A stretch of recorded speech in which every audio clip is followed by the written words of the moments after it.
जी नमस्कार दोस्तों, आशा करता हूँ आप लोग अच्छे होंगे। तो दोस्तों आज फिर हम आपको यात्रा कराते हैं खाटू श्याम की। अचानक प्रोग्राम बना तो हमने सोचा अपने साथ साथ क्यों ना आप लोगों को भी घुमाया जाए खाटू श्याम। तो दोस्तों खाटू श्याम की यात्रा के साथ हम खाटू श्याम की कहानियाँ भी सुनाएंगे और कहानियों के साथ साथ हम वहाँ के जो मंदिर बने हैं जहाँ भारी तादाद में लोग आते हैं, कम से कम लाखों की संख्या में रोज़ भक्तगण आते हैं, वो भी विशेषताएं मैं आपको बताऊंगा। तो दोस्तों कहानियाँ शुरू होती हैं महाभारत से। महाभारत में पांडव में भीम और भीम के पुत्र हुए घटोत्कच और घटोत्कच के पुत्र हुए बारबरीक।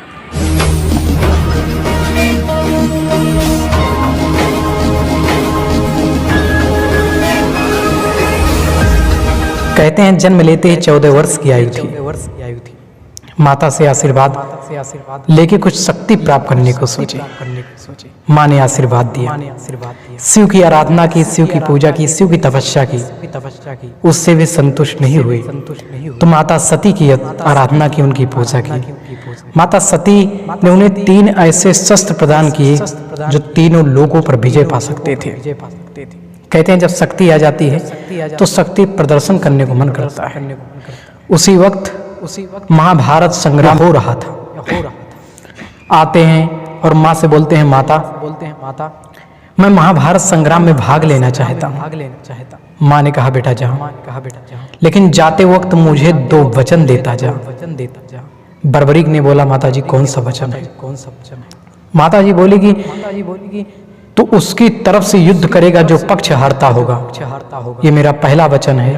और दूसरा वचन मुझे ये दे कि रास्ते में तुमसे कोई कुछ भी मांगेगा तुम इनकार नहीं करोगे।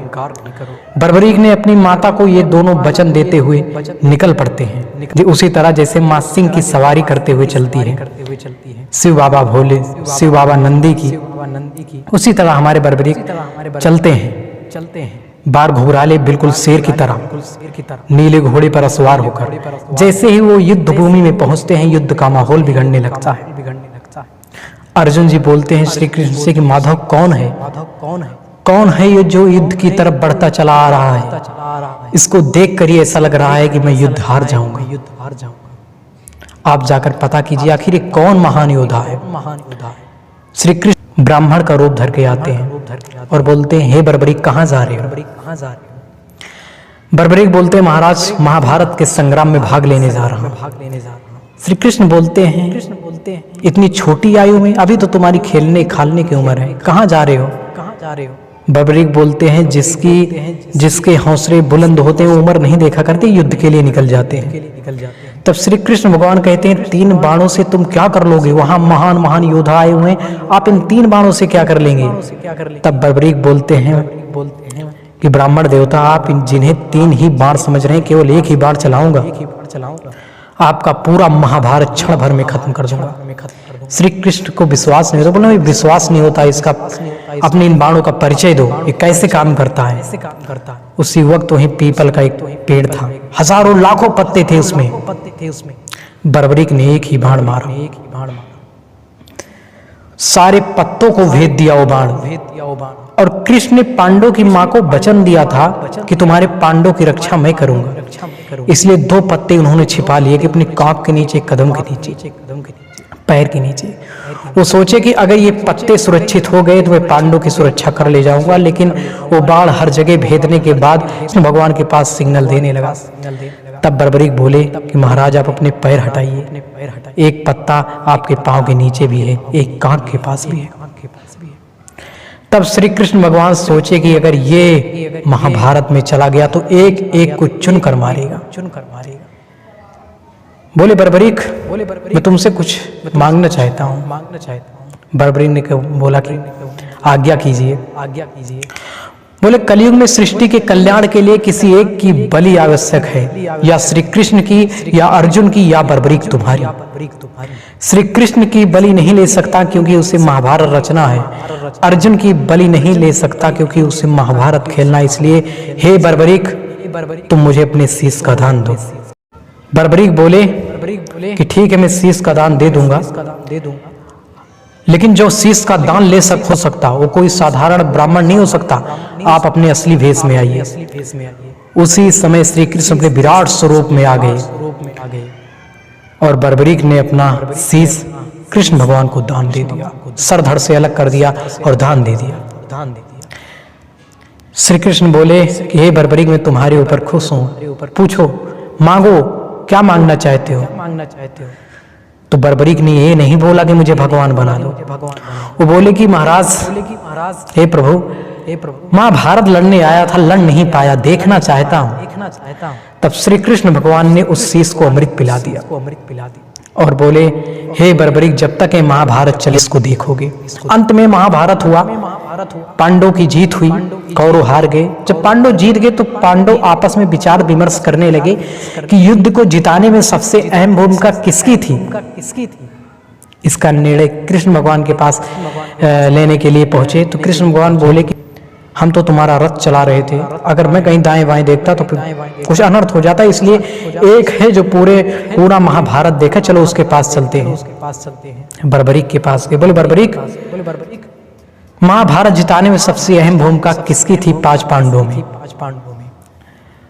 तो बर्बरीक ने बोला कि मुझे पूरे महाभारत में सिर्फ और सिर्फ श्री कृष्ण भगवान का सुदर्शन चक्र चलता दिखाई दिया।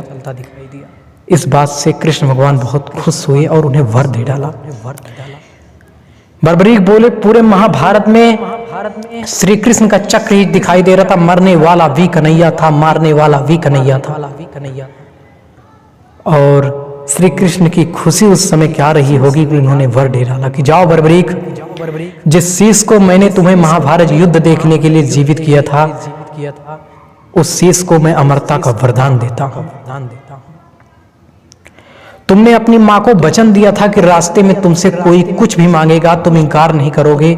जाओ, मैं तुम्हें यह भी वचन देता हूं कि पूरी दुनिया से हार कर जो तुम्हारे दरवाजे पर तुमसे कुछ भी मांग लेगा वो अपनी औकात से 10 गुना ज्यादा पाएगा।